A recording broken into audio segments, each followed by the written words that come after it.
So happy to be here this morning, and let me say good morning to your listeners.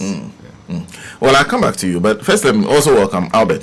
Albert, how are you? I'm good. Albert promised to be here during the elections, but unfortunately, I ended up doing everything else but being here. Oh, darling. My apologies to the listeners. I hope you're well. Yeah, I'm good. At least now I've had a bit of a rest. So. Oh, okay. Yeah. Okay. And we are also expecting me, YARBOI, ANNAN to join us in studio. He's played some particular roles in the elections. He was involved in Ablekuma West, and then subsequently ended up at Ablekuma South. They did fantastic. Yes. Yeah. So he'll join us. We'll talk about his own views on the elections and what he saw. First, let me start with Doc. You took, you took a step that typically you won't see lecturers organized doing. Yeah. You did that, and it looks like it's paid off. Well, I think that we knew it was coming, and then we needed to also facilitate the process, and because Ghanaians had really endured, impunity for a very long time. And as lecturers who were also so minded about our nation, we felt that this was a wave that we need to help, bring it, to our national life. And we are happy that Ghanaians have spoken loudly. And in fact, they have spoken against very significant issues. One, they've spoken against impunity. They've spoken against lies. They've spoken against arrogance. They've spoken against corruption. You see, we do not have to take the people for granted. And for me, I always say that the sovereignty, as we were all taught in school, resides in the hands of the people. And therefore, when we are given power to rule, we need to respect the people. Because people are just watching all that is happening. Democracy enjoins us not to do anything untoward, right, to destroy our life. We should always use the process of the ballot, right, to express our anger. So for me, it was an emphatic statement that Ghanaians have made, and we are happy that we were part of the process. Yeah. Well, you knew it was coming. Did you think it was going to be a tsunami? Well, the signs were all over the place, but you see, what made us really come out boldly was that we also saw some ominous, signs. Okay. In the fact that there were some attempts to stifle the tsunami that was going to come. Okay. And we saw it in the behavior, we saw it in the speeches of stalwarts in the party. Okay. And so we knew that if care is not taken, something will be done more or less to thwart the process. And so we needed to come to encourage Ghanaians that if it meant that we risking our lives just so we can allow the will of the people to come through, we did that. And let me say, I have to commend a few Ghanaians, in fact all Ghanaians, but a few really put their lives really, for all of us. We saw videos, all over the place where people even had to defy the gun, just so they could defend the will of the people. And in fact, let me also take the opportunity to also thank, our party, executives in NDC. They charged Ghanaians. They charged them, they motivated them. And the key word, the watchword was vigilance. And I think that really went a long way to ensure the victory. That's NDC chalked. Yeah. And I guess you are also hearing what NPP has had many responses. And that's one of the interesting ones is coming from K.T. Hammond. He initially said he was going to contest the elections. And then Dr. Baumia was the one who started the narrative that our people did not come out to vote. That if you look at the figures, it looks like your supporters mainly came out, but their supporters did not come out to vote. You've heard that? Yes, I've heard it. You are a man who deals with a man's thought process and what he says about him. Yeah. What signals are you picking from that analysis they are doing? Yeah, well, for me as a psychologist, let me say that people must always have a way to manage distress. It's very important. We are rational human beings, and therefore, whenever you go through some significant distress, you must find a way psychologically to manage it. And one of it is what is called rationalization. Right? You need to deploy techniques more or less to rationalize what happened. Okay. And so for somebody who had failed in an election like this, I would have thought that person would sit quietly, reflect over the process, draw lessons from it, and then move on. But to rationalize in a way that would also go to really destroy your chances in the future, then I think that you are not doing well. So, I mean, it is something that everybody must do. I mean, who said that the voter turnout was low? I think that this election has really, awakened all of us that we should audit our register. We should audit it. Because some colleagues of mine have actually done some analysis of the total voter population, right? Total valid vote casts and the voter turnout, and we are believing strongly that there is the need for us as Ghanaians to audit the register. Okay. People voted emphatically. People were so much, angry, never stayed home. Well, of course, there could be some of MPP people who may not have come out to vote. That I admit, because they are so, aligned to the party that they were not happy with the party, but they will not vote for NDC. They were there. But there were also MPP people who felt like, no, enough is enough. Let us go and show our anger. Let us protest for how we are misgoverned by their own party. And they voted for NDC. So, I mean, it is not just, the true picture for one to say that virtually they lost because of what? Voter apathy. I think that they need to sit back, reflect on it, analyze it, and draw lessons and move on. In fact, there's a suggestion that even deciding not to vote is a vote.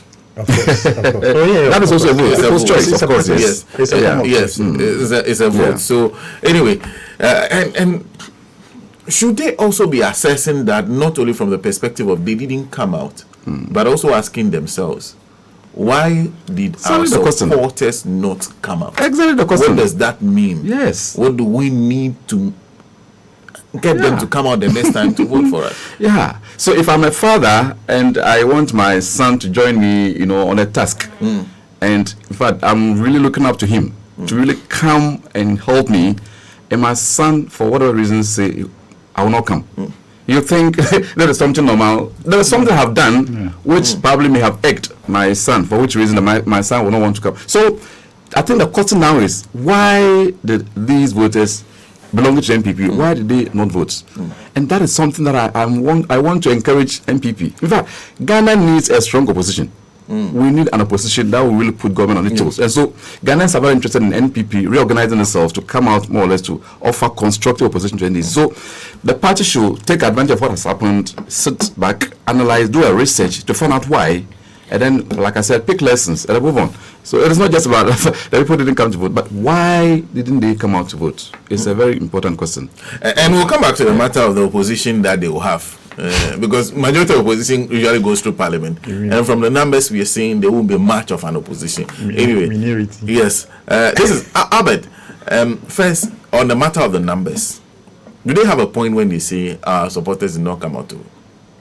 If that is the case, so they should be looking at it from two angles. If their supporters didn't come out to vote, what about the NDC supporters? Because the turnout is basically low across board. Okay. It means that the NDC itself also didn't have a lot of their supporters coming out to vote. So then that argument is mooted. Are you getting it? It's become moot. So you then have to look at it from the other angles, which is the true angle that who actually made the decision. It means that majority of Ghanaians just decided. And if you remember, prior to the polls, we've been having conversation around the figures. Okay. And I told you that those who actually going to make the difference, and I make the point to you that no matter what, if you remember, Baumia wasn't going to get less than 40%. We had that. Yeah, we had that conversation. That no matter what, we had some die-hard fanatics of each political party. That when you look at it, is never below 40% of what they will get in an election. So now, and then you are privy to some of the numbers that we projected, and the minimum that we projected for the NDC was going to be at around 6.9 million, if you remember, or if you have the numbers there. So the argument of is only our supporters who didn't come to vote cannot hold, because when you take across board, you take voter region for instance, if the total figures or the final figures come in, the turnout, the highest turnout for voter region will be around 65%. Okay. Are you getting it? Now take the other regions that are strong also of the NDC. basically the same. I'm not sure any stronghold of NDC has even proved over 70% turnout. So that argument that doesn't. So really, the assessment, flat, the assessment, it will make sense if you see very higher numbers, higher turnout numbers in any strongholds. Okay. Then that argument can now hold. Okay. But looking at the numbers, virtually the same turnout across board. Yes. So then the argument can also be made that is there something fishy about the register itself, or that is the register we have, or is the true nature that We have to really, people really just refuse to turn up and vote. Look, if you look at this turnout in comparison to the elections that we had since 1992, the lowest will be 1992, if I'm not mistaken. This should be the second lowest we had ever had. Okay. 2000 turnout. Yes, 2000 I think was around 63, 60 something. But this turnout, if we are not careful, will fall below, 60% of the national. I think that 60.5% is what Ndc'S said in terms of the cumulative figures here. Okay, and that is based on the constituency that has came in. She got. Now, if the other ones come in, the percentage may change, and it could be lower. Yeah, 60.9%. Yeah. So now, when you take the turnout across the various, election years since 1992, you realize that the lowest will be 92, which at the time you say that education wasn't really the thing. But now that information technology is available, media is readily available, information is readily accessible to the people. Why then should we have that low number of turnouts? The importance of civil, responsibility and then education is much more well known now than we had in previous, elections. So, really, something needs to be done about the register. Let's, we need to audit the register. Let's see what's really, we have. But can it as also the not be voter attributed population. to of course, usually when the voter population is largely youthful, you see a disinterest in voting. But most of the time, yes, but you then see that younger people tend not to vote, because they don't see the reason why they should vote most of the time. And looking at our population, does it not also explain the apathy? No, but yes, but then you can now, then before you conclude on that again, look at the people who really made a difference. Look at the core election issues that really drive this, outcome of this election. Okay. Betting tax, number one. It was a huge thing. And every youth is saying they are going to vote against that because unemployment, youth unemployment, between 15 to 25 years is at the all-time high, 29.7%. 29.7%. Youth unemployment between, if you take it from 25 to 35, at 21.7%. So on the average, you have 25.7% or 25.4% of youth unemployment. That is an all-time high. So the youth are more concerned about what is happening. And now, if they turn to an alternative, which is not criminal, that can earn them something, then you ended up taxing them on that. It's not necessarily even the earning itself, but even once you deposit money into that betting account, assuming you've changed your mind that you're not going to even bet anymore, you still, part of that money will be taken. I mean, who will be, what do we call it, happy, experiences that kind of, hurtful behavior. Then you take the other issue, e-levy. You realize that again is the youthful population that actually transacts more on the mobile money system. I get it. Then you come back again to the overall economy thing. Okay. I get it. Food inflation. So basically, I don't want to believe, and I won't accept the argument that it's actually the youthful population or the youthful voter population who didn't turn out. Okay. But they actually are the highest stakeholders of this election than any other population that we have in You Ghana. agree, I agree. This election meant I'm more telling you. Yes. So I mean, a picture I can probably present from the universities will even substantiate what he's saying. I mean, the current cohort of university students are all beneficiaries of free SHS. Yeah. Okay.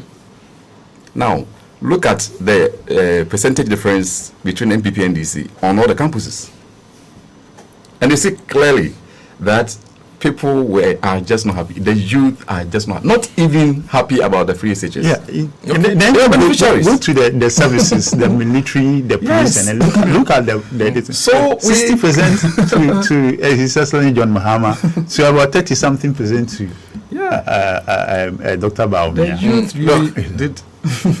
You see, No, you're making a point. The youth really did make a huge difference in this election. And so for me, I think now they have become important stakeholders. Why would they vote going forward? Why would they vote against them? Because you said they are not even happy about the free SHS. You would have expected them to have voted for it because that was the the main campaign issue for MPP. I mean, they've been using it from the past election. Even this election, free SHS was really a key issue. We saw a lot of advert going on. Sometimes even trying to say Mahama was coming to cancel it. But from level 100 up to 400, every student who is in there now is a beneficiary of free SHS. Okay. So why did they then vote against MPP hugely in this election? So this is really explainable. Again, if you listen to most of the youth when they and then those who actually benefited from the program or the policy, and I will refer you even back to their last rally, the MPP's last rally, and some of the beneficiaries of the free SHS that were interviewed, what they said was, yes, the policy is good, but implementation is very porous. It's, occasioned a lot of burden and suffering on them than as students were supposed to be. Don't forget, these are people who had elder sisters, elder brothers who went through the secondary education system. And the stories that they might have heard is completely different from the experiences that their brothers and sisters might have told them about secondary school education. It's completely different from what they actually experienced. I mean, look at the foods that they eat, as and when it's even available. Look at the quality of food. Look at the dormitories, the crowding. For the first time, we have people sleeping outside on corridors, Unfortunately, look at if you are attending school in areas that we, for instance, attended secondary school, that there are a lot of mosquitoes. Imagine that. Look at the suffering you might have even gone through. Look at the congestion, even those who are find themselves within that. Then look at even the issue of the curriculum itself and then the calendar, that you don't know how long you are going to spend in school and then how long you are going to spend at home. Your parents are confused, you yourself are confused. I mean, which rational being will actually be happy going through that process and experience? And on that, and this is Doc, there's the issue of were they because they were suggesting that they were trying to force the votes rather than earn it. You say you had offered the people free senior high school. Yes, but have you done that really to them? Do they feel that? Did you get the impression that they were trying to force it, like it was mandatory, we're giving you this, give us this, rather than earn it with we saw it. I'm coming from Legon. We saw it, so clearly at Legon. But let me tell you something. You see, the average student, on our university campus now was about 10 years old or 11 years old during in 2016. Okay. Yes, that's true. He was not so much, aware of quite a lot of things that happened, under Mahama. Right? So most of the issues really that more or less influenced their decision were issues within Akufo-Addo's government. Okay. From 2016 to just till now, 2024. So they were actually influenced so much by the happenings of the state. Now, if you give me free SHS rights and you feel you have done something and therefore I consider that thing to be so good, and you have come back to me to say that now, vote for me because I've given you this. If I really see that thing has been so good to me, so good to Ghana, to my parent, then why would I want to reject it? Right? So the youth now is also very rational. We saw what happened at Legon, where MP aspirants were sharing stuff, were trying to, provide free buses, and I mean, we can't take the voter for granted any longer, right? You can't just give people patterns and expect to change their decisions overnight. So I think that for me, this election has taught a lesson to all of us, especially our politicians, that we should engage, our voters as human beings who are rational, and not to objectify them, not to use them as tools, as instruments. Let us just put something, there for them, and they will just, change their decision. No. So I think that for me, we need to, begin to now understand that the Ghanaian is increasingly becoming so matured, so wiser, and so aware, right? So it is not just about the policy, but it's about how the policy really can be implemented, and what its overall impact can be for the people. So, I mean, have people who go to school, I mean, the name of REASEARCHERS, yet within some few weeks they are back home. Parents afterwards spend so much money to also take them through schools.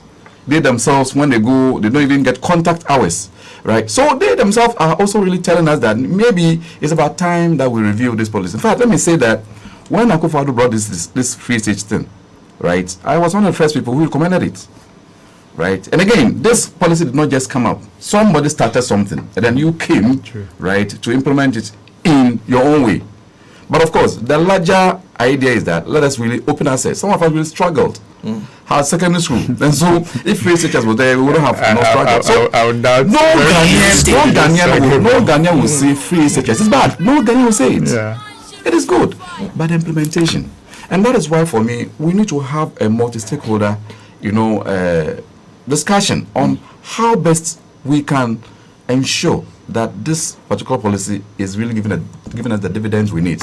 Maybe the mistake MPP did was that they made it too partisan, more or less blocking the views of other people who they made it so partisan to the extent that even when teachers complained, even when teachers raised issues, they were victimized. We saw it all over the place. Headmasters were unable to talk. Teachers were unable to talk. How do we expect a policy like this, right, to be successful? And in fact, from policy angle, when you implement a policy, it might be reviewed, it might be evaluated at some point. Have we reviewed REASEARCHERS for all these years? Have you reviewed it? As so much money has been sunk into it. Have you reviewed it? What are the challenges? What are the opportunities? How can we, reform it? We have done none of this. And yet we thought that was going to be the magic wand. And I'll come back to you on something, but Albert, when you talk about even that policy, the numbers of people who are involved are many. So, for example, the headmaster who is unhappy with the situation of the school. The teachers who are also unhappy because they are forced to teach all year round. And they can't complain about the situation of their students. Then there are the students who are struggling. In many ways. And then the parents. And then the parents who are actually not feeling the freeness of the education. Because if you have to now find somebody to be preparing food for your child, if you have to every week send food items to them, those are money that you're spending that you thought that you would not spend under the policy. So did the government really overestimate what they were offering? Yes, and then, of course, probably, but they overestimated the quality of their implementation. That I think that is their problem, or where the error came from. Not obvious. We in the media, this is the government who believed the challenges. Who believed, and to all intent and purposes, even now still believes they know more than anybody else in Ghana. That's the only reason why they were not listening. And then yet again, the economic situation of even their parents. Don't forget that it's not as if the economic situation is that good that they can afford to spend extra on their wars that they normally have, or they ordinarily have been made to believe that they were going to ease the burden on them, the financial burden on them, in the secondary school. So, And once the parents also keep complaining about the economic situation, food inflation, and the basic, necessities of life, when the child asks for something, definitely that complaint will be made to the child for you to know that it's not as if the money is free and then flowing for you to keep demanding every day. So you need to also, as a child or as a student, tighten your belt in a way. And again, it feeds back again to why the child will not be happy, because if necessarily my parents should have given me money and as and when I ask for it and they are complaining, that is also sinking in. So overall is the economy that played into everything, that determined into everything before you take the auxiliaries that come into play. Because there was this famous argument between I think the PRO at the Education Ministry and a journalist, I think Bridget, I've forgotten her other name, where she was talking about how much it costs to get the items on, I've forgotten that list that they give to you. Look so, at assuming you take an average list, that even the boys are much even better. But let's even take a girl child that is going to the secondary school, for instance. Before you an average list, that's the minimum. It's not as if you want your child to go and live like that be in the school or in the boarding house. Will not cost you less than 3,000 Ghana cedis. And in this economy, in fact, a colleague of mine did 6,000 recently. It's fine. You say, I think we are all privy to it here. And in this economy, how easily would that amount come to you? How many people earn, 3,000 cedis a month or 5,000 cedis a month that you are able to afford that? And look at the timing. Usually they will wait, then giddy, everything comes into play. It means that you have to go for, or you have to look for that money somewhere within a week, maximum 2 weeks, to be able to send a child to the school. And when we shouldn't forget that when children see their parents struggling, suffering to make things happen for them, they don't feel it. They feel it. And those are the pertinent issues that the NPP either refuse to accept for whatsoever reason, or became power drunk that become blinded to it. But those are real issues. Those are issues that affect everyday Ghanaian, the daily life, even the psychological and emotional well-being of the everyday Ghanaian. And that's what they've disseminated over the years that they've been in power. You getting it? So it's like the Ghanaian became fed up at a point, and we are just lucky that we are in a democracy. Look, what happened? It doesn't happen anywhere in the world. In let's say a true democracy or a semblance of a true democracy, that in an election, a party will sweep elections this way and then have a two-third in parliament. Can you imagine? It only happened in democracies, quote unquote, that we still refer to them that there's a level of dictatorship in there. To have a two-third majority in parliament and still counting, it doesn't happen anywhere in the world. That should tell you that, look, what we experienced when people were saying that these are the 79 level of hardship that we were experiencing, to the early 80s level of hardship, is true. And Ghanaians manifested it in the results of the election. And we were just lucky that we came to accept democratic elections and change as a way to change government. Other than that, we might probably have been seeing, what happened in 79 or what happened in 1981. Because this is just a testament of it, how fed up Ghanaians became of the Akufo-Addo Bawumia government. That a lot of things, look at food inflation, look at inflation itself. Keeps galloping. You go to the market today, look, beans, which is the ajinkwa of, the average Ghanaian. Now, the average Ghanaian cannot afford beans, And Olonka of beans is hovering between 80 cedis to 130, 140 cedis. I mean, how? These are basic things, basic that the beans is supposed to be the food for the and that's the interesting part. The parents are for. And how many poor people in Ghana? Look at the number of people But even the government's association or the tax service itself has fell into the poverty line or below the poverty line within the last 8 years, for instance. About 6.9 million Ghanaians. And even on the average, just last year or 2023, for instance, about over 840,000 Ghanaians, again falling below the poverty line. And these are the real issues. And we'll come back to the matter of the economy, because all this is you are talking about goes back to the living conditions of the people. Let me welcome Nee. Good morning. Good morning. How are you doing? I'm good. You are someone who, you've been in elections yourself. You are very much interested in elections. On the scale of all the elections you've seen, how would you measure this one? Well, let me greet your viewers and listeners as well. To measure this, I would say that yes, there is one significant plus with regards to this election. Okay. It was smooth. Okay. Smooth. We did not have too many issues with biometric. Okay. Except the late start. Yes, except the late start, which is to be expected when you have bad roads and all sort of issues confronting the nation. Yes, and also there weren't so much queues. In fact, a couple of places I went, I really did not see queues building up and all that. The election closed on time, and I think that is a plus. Also, it is because of how they had to split most of the polling stations. I think so the numbers were polling stations was so that was a good thing from the Electoral Commission. In terms of security, that is, I would say that is also okay until the coalition, and it is normally the case.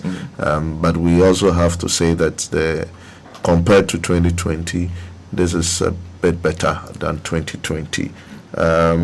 In terms of the parties, how they handle the coalitions and all that, I think that it's an improvement of what happened in 2020. So on a large scale, yes, this is just like 60.9. 60.9. That's the mark you are giving is well, the issue is that we shouldn't measure this election against what we have done in the past. We should measure it against where we intend getting to in terms of the standard. And I think that is the only reason why I won't go beyond 60.9. What was because you got involved in the coalition process at some point? What was the problem in the coalition?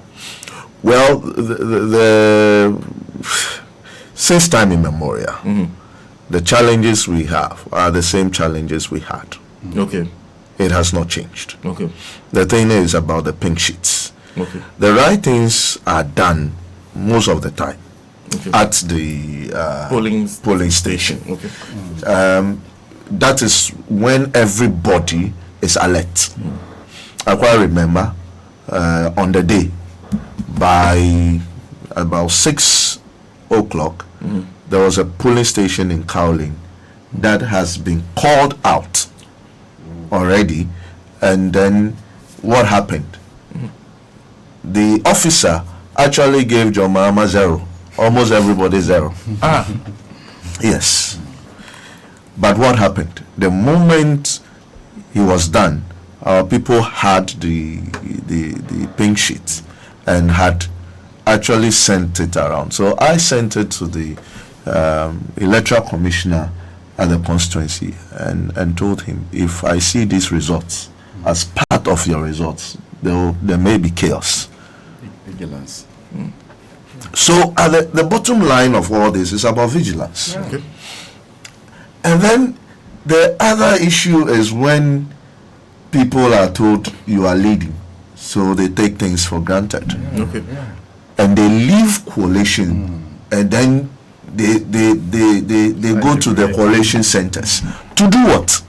They leave, when you say they leave their own... They leave their own coalitions. At the police station level. At the police station, you know, you have your results at the police station. You would have your agents bringing you back the polling sheets. The scanning process was quite effective, so, but that would not come to you at the constituency. That goes to the national office. So now when you have all these records, what you should do is to collate your results fully. Make sure you have your pink sheets. The originals. Right.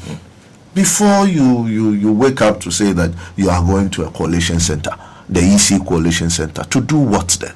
Because the EC coalition centers are more between the various polling station returning officers and the returning officer for the constituency. It is between them more than between you, the parties. Until you disagree with something, you just have to watch what is going on.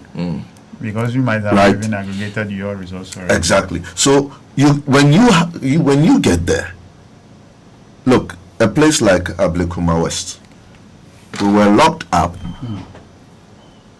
in the coalition center, in our own coalition center, until we ourselves called the election as a win for Reverend Kwekwadu. Why? Before that, we have heard that Madam Esla also was saying he's won with 15 votes. And as at that time, we were leading with about 5,000 votes. So the tendency was for us to go out there and challenge her when we did not have the full complement of our pink sheets. Right? So that is where you need cool heads to say that, look, relax, let's wait for each and every pink sheet.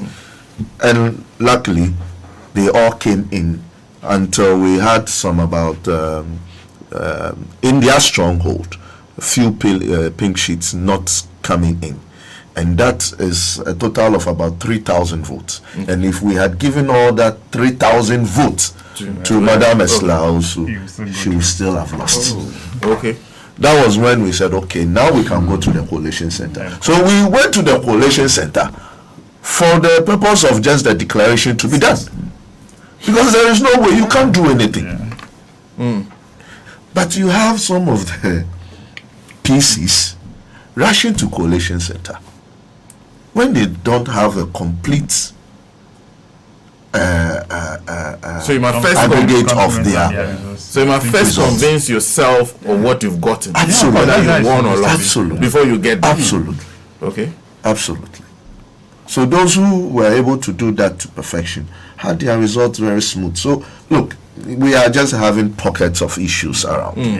On a large scale, those who did things right were more, and it has been smooth. For me, it has been smooth. Some of these petty ones probably were from inexperienced hands. Some of the election directors, I believe, were not that experienced. But this is not the time to blame people. It's time to go back to the drawing board and make sure that next time we do it to perfection. Well, what do you make about this argument about the turnout? Because I was just talking about K.T. Hammond and Dr. Baumia himself. They are saying our people did not come. Well, this is not new. Every 8 years, the turnout goes down. Right? Every 8 years. And it's a couple of issues. People would want to attribute it to the register being bloated. I would say no. You don't agree that the problem is the register? Yeah, I don't agree with the issue of the register. Look, if you are vigilant, what is a bloated register? If you're vigilant, what is what is voted is what is counted and what is declared. So at the end of the day, it doesn't matter whether it's bloated. Then the issue of bloating will become percentages, turnout, and what's not. The issue for me is that, look, let me say this. our interior minister, almost all the young men around him before elections were in Europe. Really? Yes, they've all left to Europe, somewhere in the US and all that. All those boys around them. So who are they expecting to vote? Why? And it is not just him. Across board. Why? It was across board. Why would they? A lot of them, because they have no belief in their ability to win the elections. They don't look. The NPP did not see itself winning this election in the first place. So if there is a low turnout, it is based on their own attitude. It is not a doing of anybody. So they can only blame that on themselves. A lot of their boys weren't in. Within their own party, there were people who have taken very entrenched positions against their flag bearer because they believe he's an alien. And these guys were not part of whatever happened from day one till the end of it. And these are people who are well experienced. They control a certain clout within the party and all that. So, look, they should look within themselves. Yes, the turnout, I agree, is low. But why is it low? It's not because people did not want to vote. It is because people had no faith in you as a party winning this election and actually managing the affairs of this country well. They had no faith in them. And I'm saying a lot of their boys around them today are in Europe. Before the elections, by somewhere October, November, a lot of them have left. And you think those who struggled with these boys, and I must say ladies, right, seeing them go away, leaving Ghana, and they are stuck here In the hardship. They have not been looked after for a whole 8 years, and they have to go back to the trenches and work hard as they did before 2016 to win again. Who will waste this time? They had given up on the party, and that is the truth.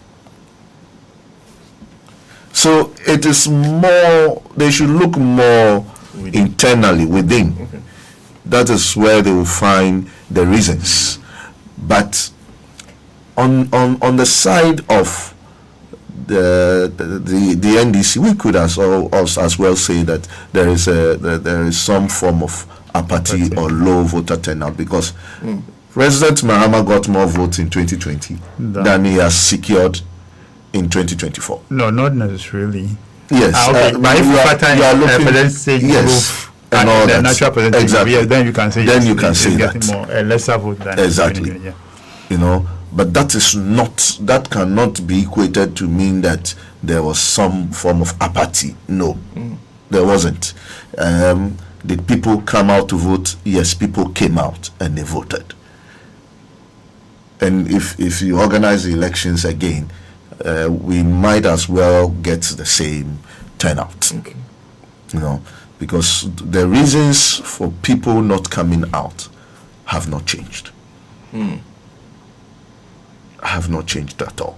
And if you were on the grounds on the day of elections, you would realize the atmosphere was in favor of the NDC. And that is what encourages people to come out to vote. You know, so I don't see any big issue with this turnout that they are bundling around. It's a non-issue. Albert wanted to ask something. Yeah, you see, question they should even be asking themselves is, you are going into an election. If you knew that you were going to win where were you projecting yourself into a runoff? Why? Were you not? That comes back to Neil's point that yes, they were not confident they were going to. Yes, you knew you were not going to win, so now you were hoping that there should be a runoff. But even if there is a runoff, history has taught us that the runoff always favors the opposition. Yeah. So really, they knew they were going to lose. Okay. You get it. That's why every poll they've done themselves, they came out and then said they were going into a runoff. Who goes into an election hoping for a runoff? Not a win. Me? You see, the last time I was here, maybe I should add myself to the League of Prophets. The last time I was here, I did say something that on paper it looks like it's a tight race. A close race. Yeah. It's a close race, but it's not going to be a close race. And that is what deceived them. Yeah. They were looking at the numbers. They were looking at purely on the numbers. They were looking. Yes, they were looking at. They had 71% in Ashanti. If they had dropped, Kwata 68%. They look at Volta region, and Volta region votes had not gone really up. 79. Yes, so look, if the NDC gets everything they will get in Volta region, it will not change that much. They looked at Retakra and they looked at it and said, look, it has 2020, it was around 74,000 of difference, and then okay, so if even it changes, maybe the NDC would win probably with about 300,000 votes. And then the central region, they won with 76,000, and then they are now looking at the fact that they have strong people in the central region. Even worst case scenario, they should still maintain a win in the central region. And so putting all this together tells them that it's going to be a tight race, and probably they would run into a second round, and that is what informed them. They did not look at the heartbeat of this nation, and that is where they failed. What is the heartbeat of this nation? Yeah, what the people are the polls, the polls, the mood at the time, or perhaps to the elections. Look, what is the people saying? Do you know in Ablekuma West, the security of the NDC in Ablekuma West at the coalition center? The security was the Glefe boys from the coastal line, was the Shiabu guys at the ghetto and all that. These were the guys who came to protect the ballots there. So there was nothing extraordinary about the security? There was nothing extraordinary. It wasn't an organized security. All we needed to say is, look, don't let. And they were so like as if you have organized them. They weren't organized. They moved there willingly, and with all the military armored cars, they will not move an inch. They won't move an inch. You see, but it was the same across the country. Once the communication. In fact, even at the Greater Accra Coalition Center, even the NDC put the balance. Calm down. But that's the interesting point of it. And Doc, on what does this mean to the MPP? Because if you're saying our people did not even bother to come out, and perhaps those who came out voted. Some of them voted for the National Democratic Congress. What does it mean about the psyche of the MPP supporter at this time? At this time after the elections? No, even within the elections, and then what follows next? Yeah. So like I said, when you see, politics thrives on diversity of opinions. You see, I've always been saying that one of the key problems of politics in our part of the world is what we call groupthink. Groupthink is where people just go one line, go with a particular decision because there's a very strong leader who expresses a view, and if you dissent, you for fear of victimization and what have you cannot even have any avenue to express the dissent. So for me, I think that is one of the things that really caused the party. People should have actually come up to speak openly, right, to the president and to the leaders of the party about the ills of the state. I mean, we saw clearly, and party members were also so much aware of this. Some of them really defied the odds to come out, but they were victimized. We saw the results. Someone like Eugene in Subin, we saw what happened to him. Yeah.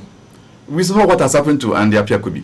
Yes. Right? So this was a party that was not ready to listen to anyone, not even their own people. Right? So for me, if you ask me, the psyche of the MPP, I would want to say the psyche of maybe 1 million MPP people, okay, was one of disappointment. But then there were no avenues more or less to express it. And so for some of them, expression of their dissent will come through voting against their own party. And for some of them too, expression of their dissent will come, through just not voting. Right? So that's why I'm saying that it is important sometimes for us as leaders to be able to listen to people who can look straight into our faces and tell us what is happening. And such people are the people we need to value. You see, my brother Neil was saying something.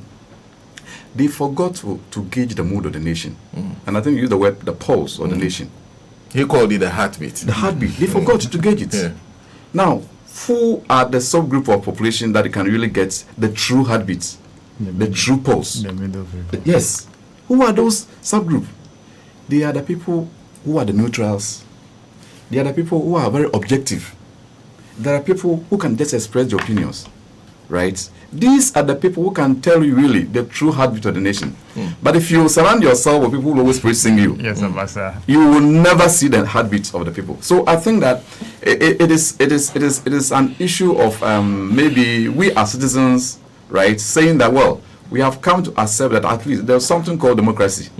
So no matter how angry we are at the government or what have you, at least every 4 years there's an opportunity for us. And for me, this has affirmed really that's good, aspect of democracy. I have my own issues about democracy. I mean, I state it everywhere. I have my own issues.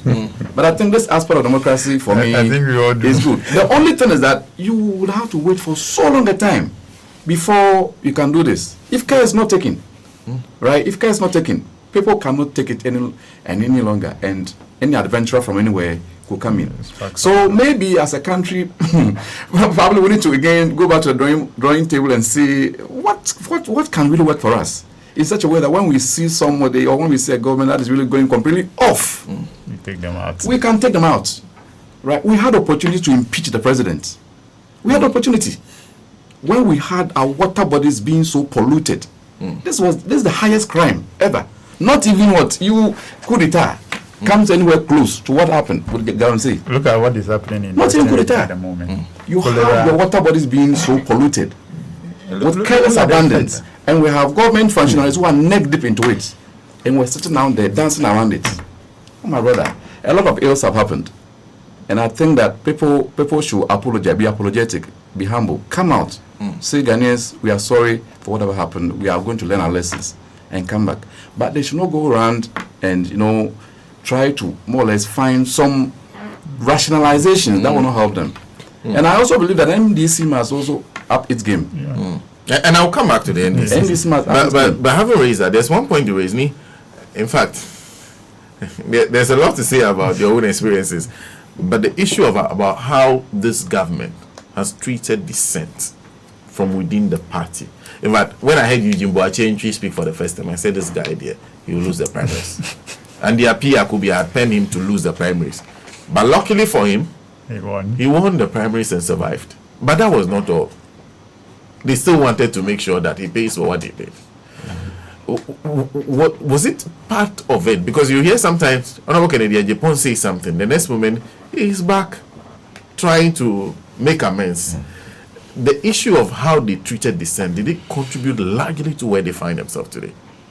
Yes, largely so.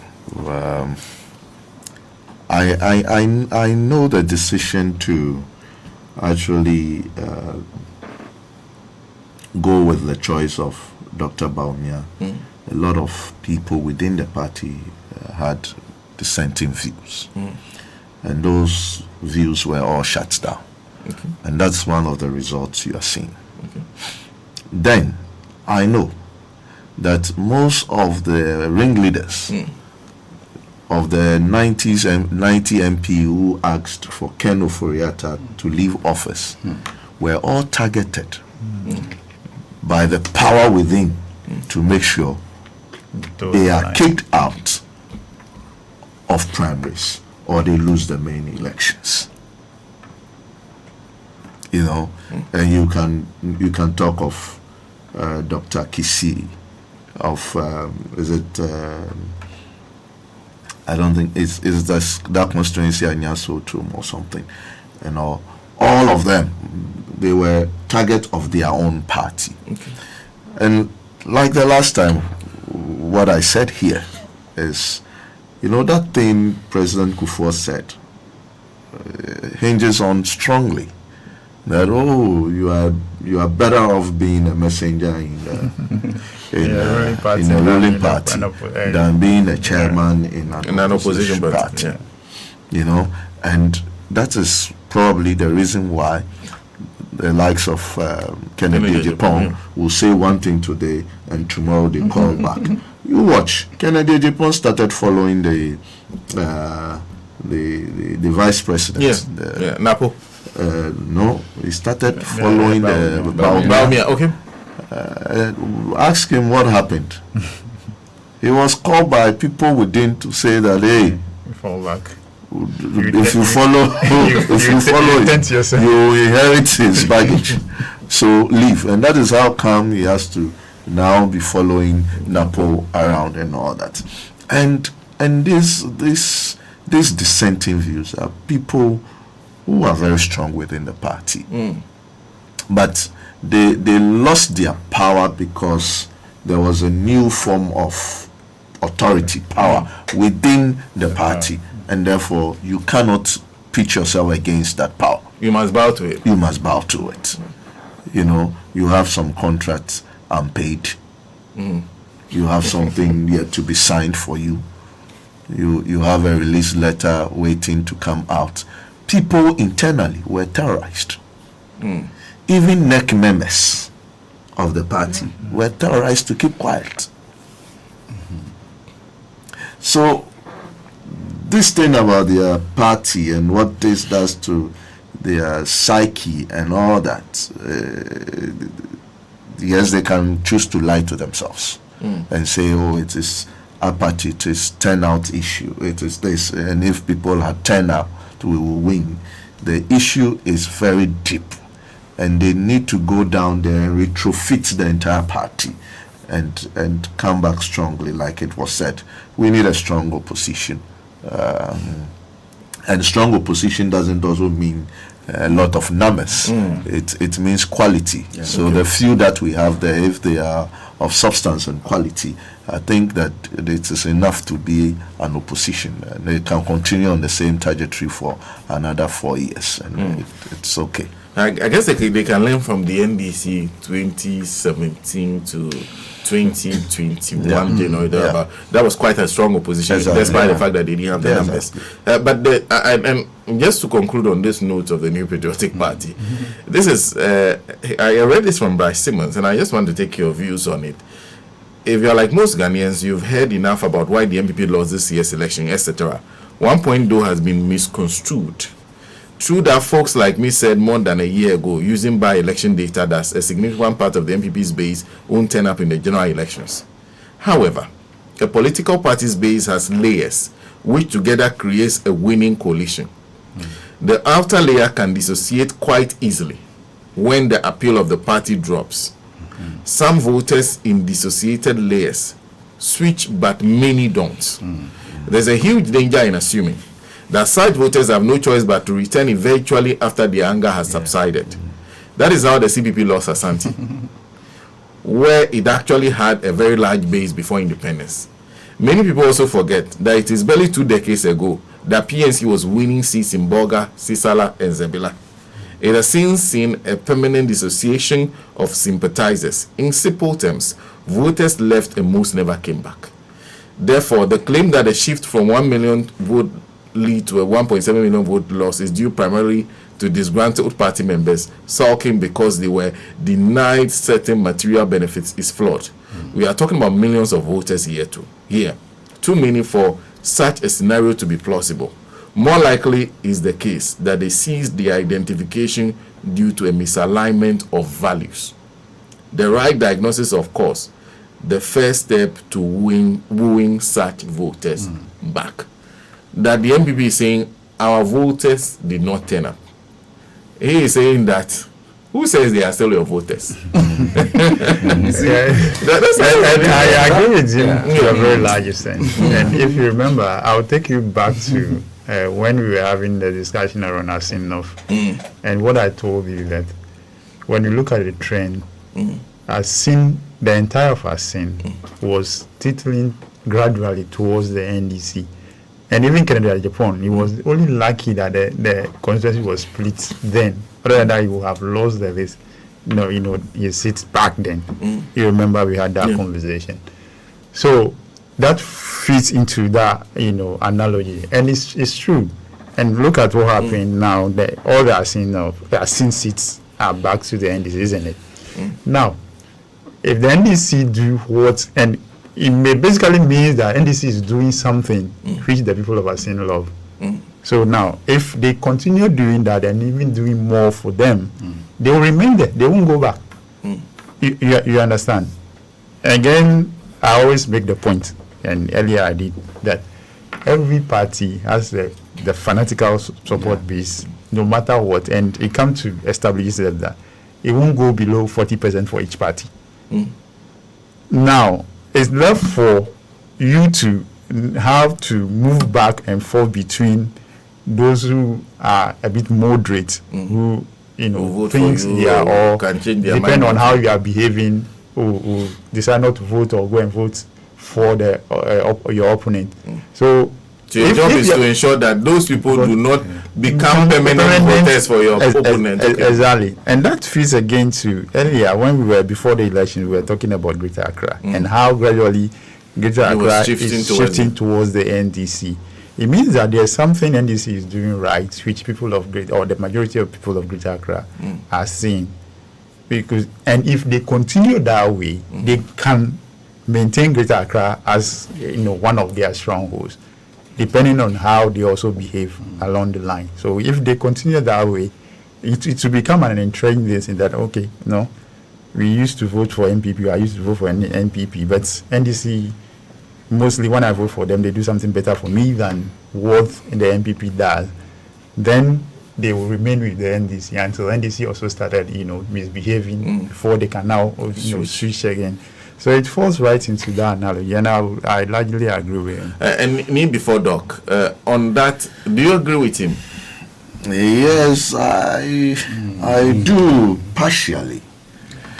You see, if you look at the trends very well, right, it suggests one thing, that yes, even your core members, even your fanatical, I would say, delegates and all that, even for them, there comes a point where they will take a decision not to vote for you. Okay.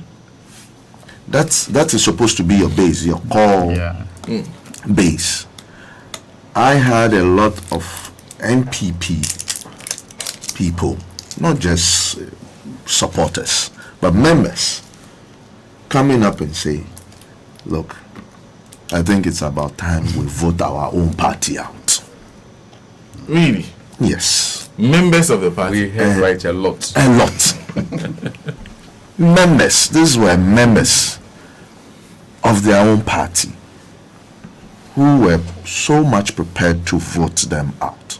I had said something that the three reasons why a lot of people will go and vote against the MPP is about the economy. All the three reasons are based on the economy. Economy. But if you go around, discuss any other thing, it will lead you back to where we began, the economy. Yeah. It's about the economy. No matter whichever sector you were looking at, it's about the economy. one of the people we do not respect and regard when it comes to elections is industries in this country. Okay. But they control the most votes. Okay.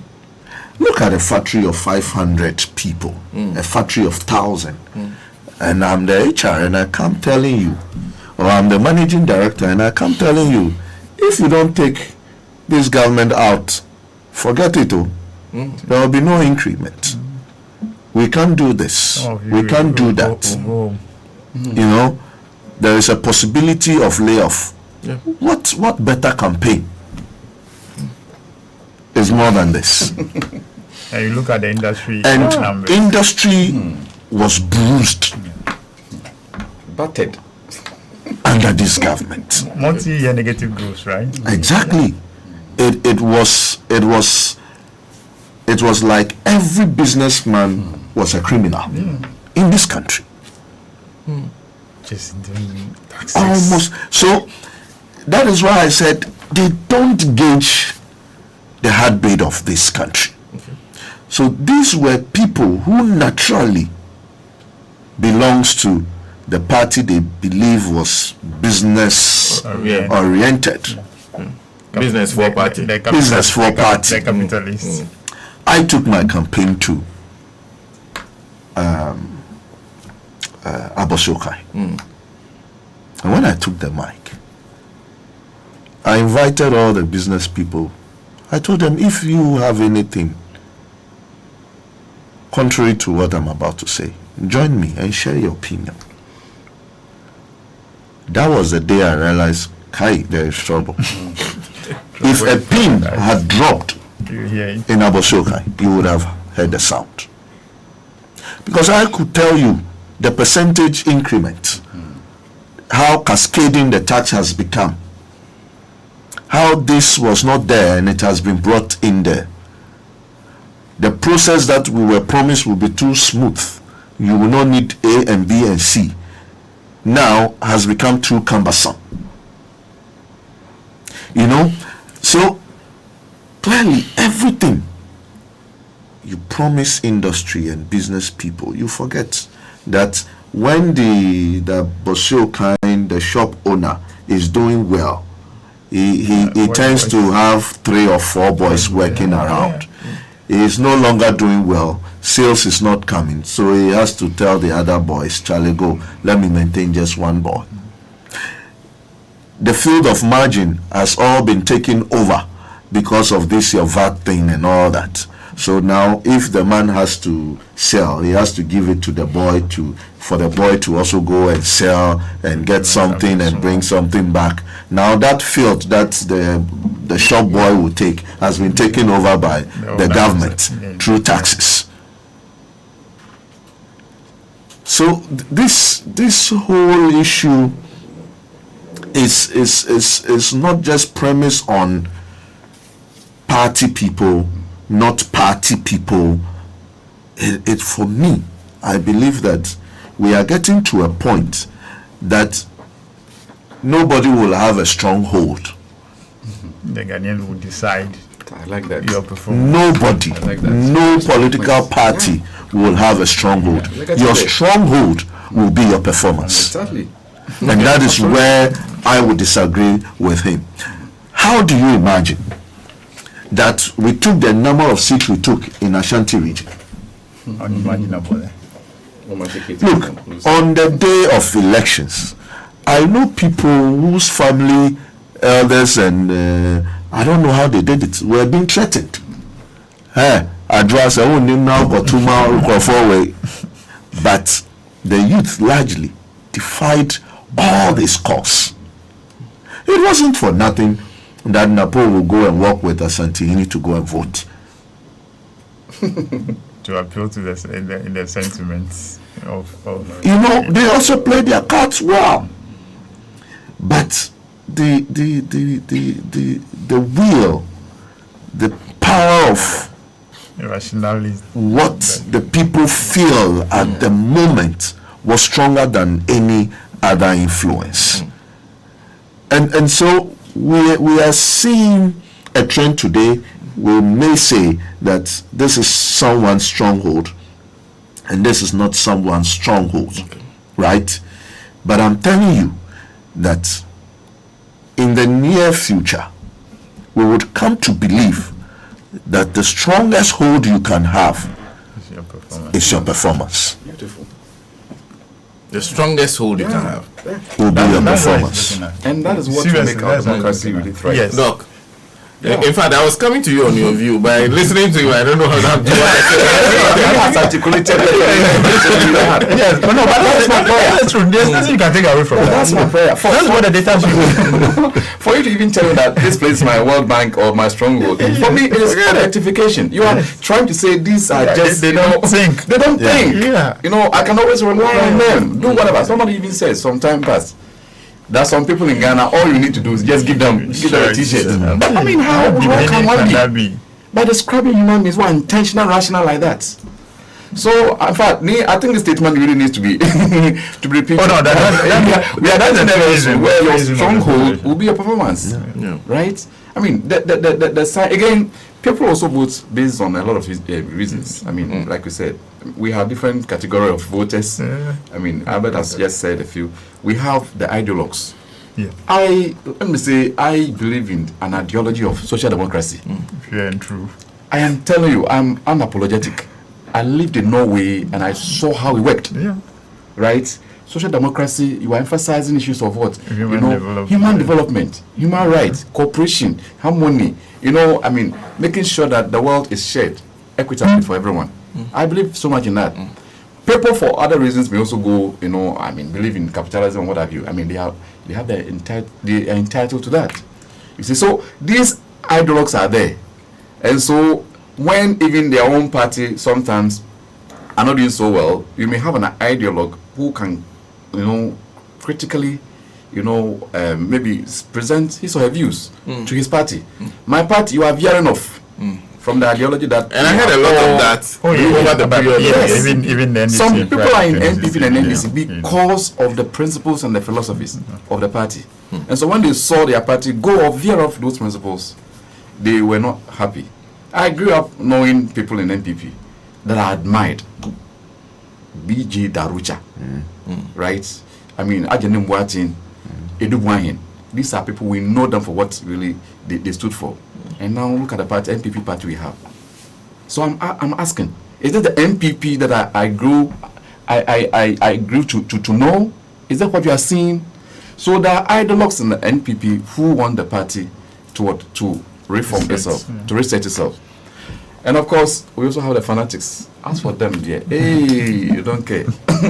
Once they are with you, they don't care what happens. Whether good or bad, they are with you. They will stick to you. Sometimes they do so unconscionably. But that shifts from one generation to another. Yeah, but it appears like my brother is But it's changing. winning. And then we have the floating. For them, they will vote based on the issues on the ground. And then they decide the election. They are not ideologues. They don't care whether you are social democrat or whatever. All I care for is that my party or whichever party comes tries to ensure that at least their bread and butter issues are resolved.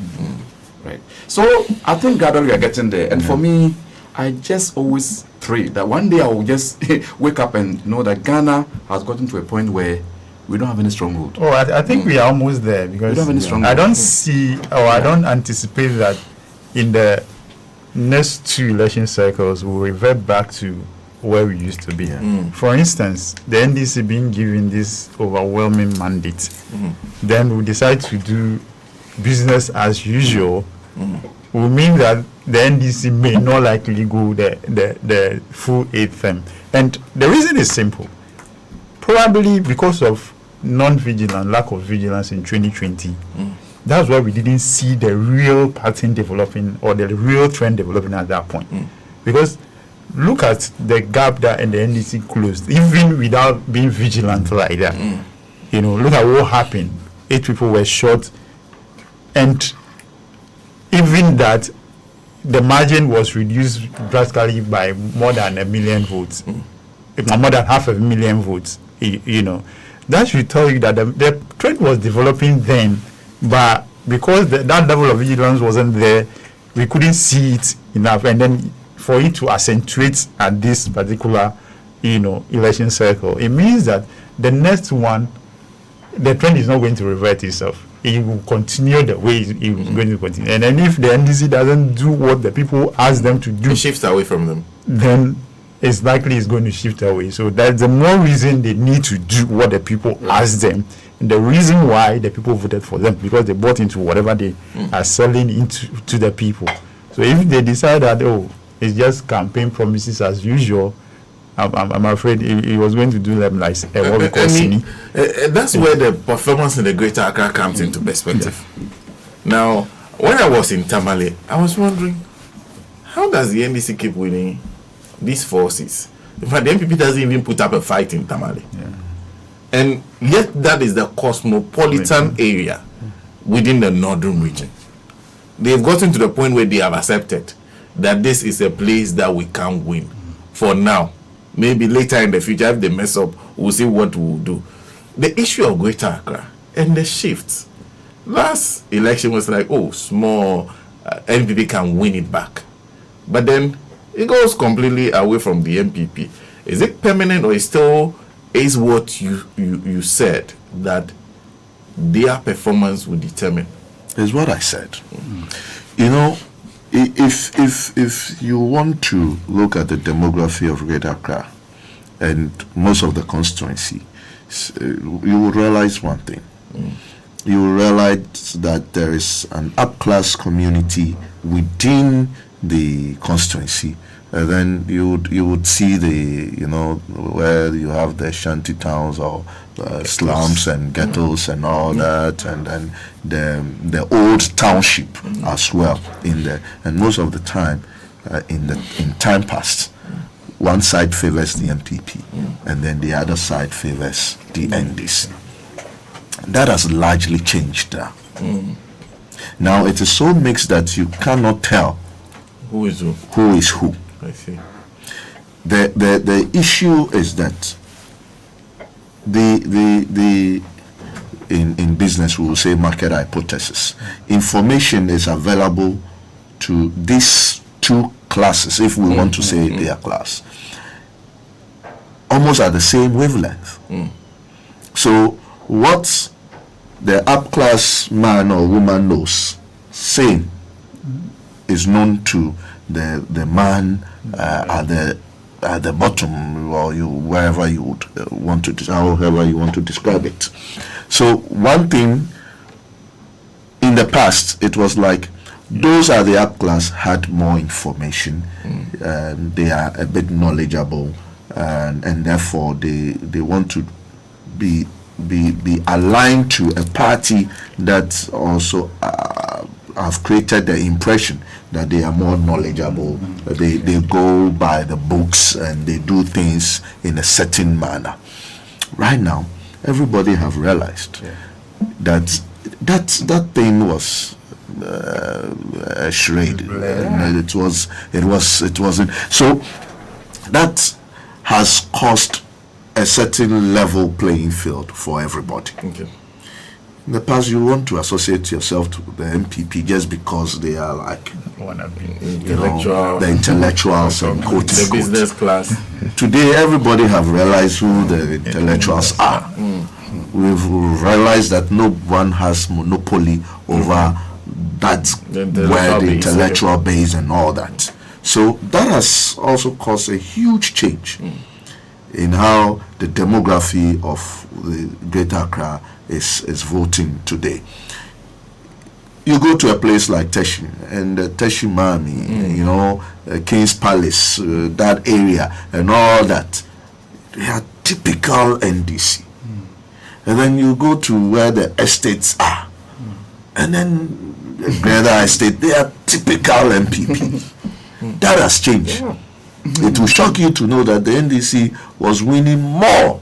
In fact, the win at the Teshi Mami in some polling station that was weaker than what happened up in the Greater Estate. Some polling stations are up in the Greater Estate. So you must appreciate that things are changing, and it is because more people, one, are getting educated, more informed, and they have realized that it is not a do and die affairs. I must belong to this by force.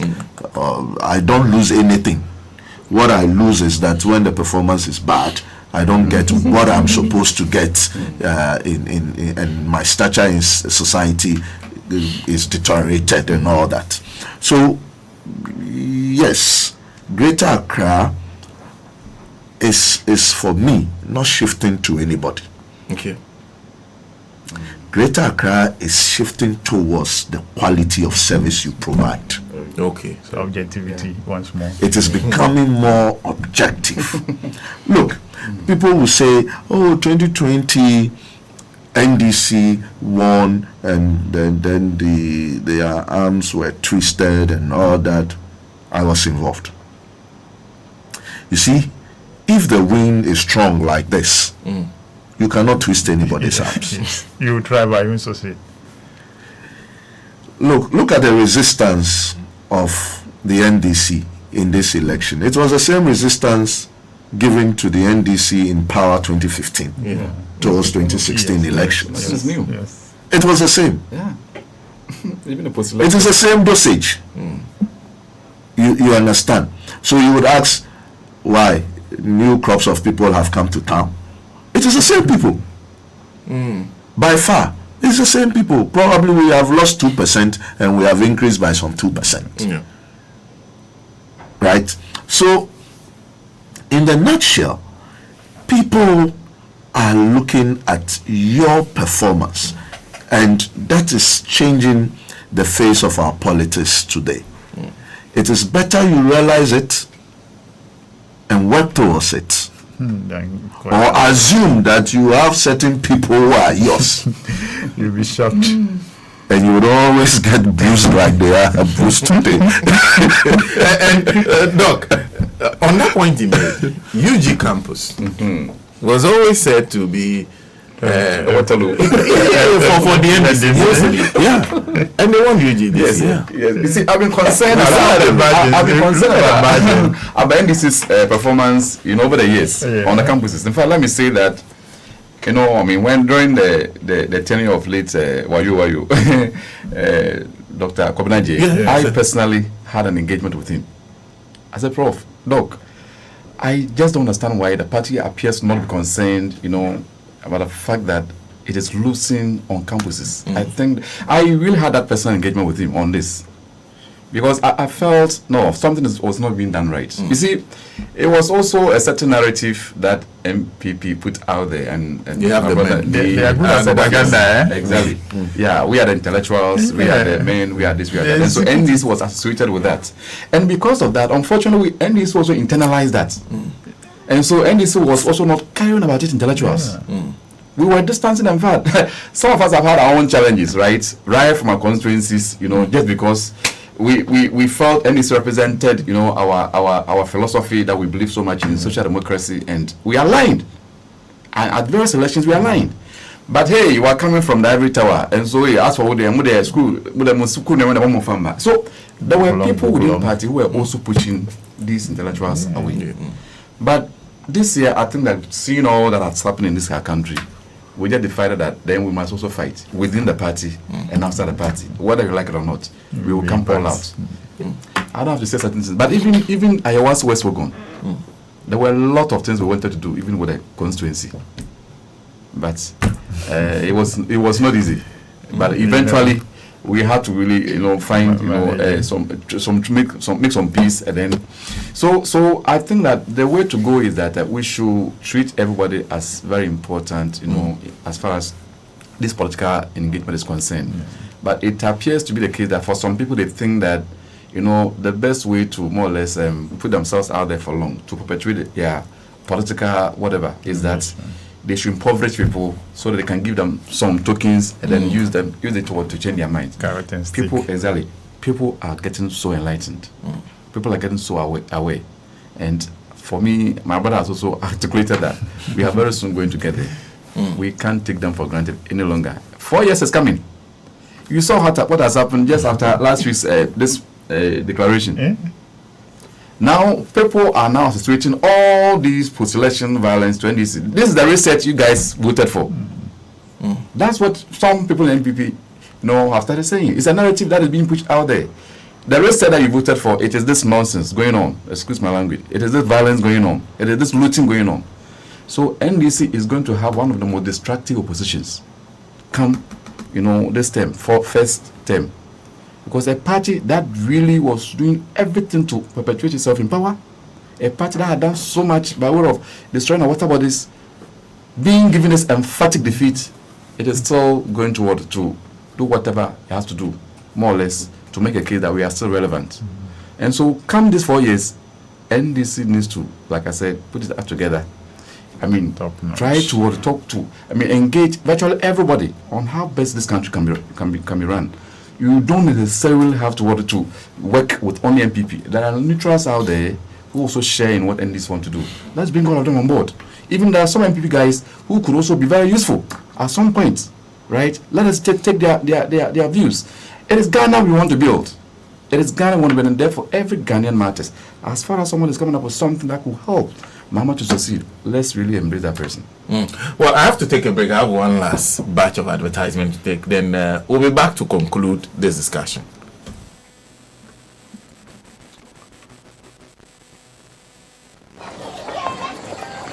Imagine say water wake up at dawn. You no buff, you no chop. When it vanish for your area for 2 weeks, you no get one drop safe inside your tank. Hey. Haja, our life was in dangerous. Only our neighbor gets water with water tank. Water tank? Yes, water tank. Mamma mia, that water tank gets meter for checking water level. That water tank be fine past Kumasi Selendion. That water tank be tough like Ghana Army. That water tank, they carry water pepe. So say some no go left inside the supply tank. What a tank! As my boss, Mr. Poncho, go talk. Beautiful.